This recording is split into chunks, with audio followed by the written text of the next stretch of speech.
સૌથી મોટું મોટિવેશન. પહેલું, પોતાની જાતને સમય આપો.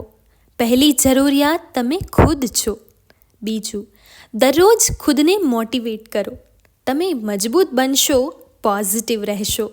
ત્રીજું, પોતાની જાતને ખુશ રાખો, જેથી દુઃખ, ચિંતા અને તણાવ મુક્ત રહેશો. ચોથું, શરીર, મન, વિચારોને સ્વસ્થ રાખો, જેથી બીમારી, રોગ, તકલીફો ઓછી આવશે.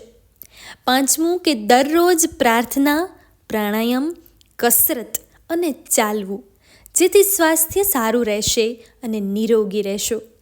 છઠ્ઠું, પોતાની જાતને હિંમત, આશ્વાસન અને પ્રેમ આપતા શીખો. જીવન સરળ બનશે અને શાંતિ લાગશે. સાતમું, પોતાની જાતને સમજતા શીખો, જેથી હળવાશ અને મોકળાશ લાગશે.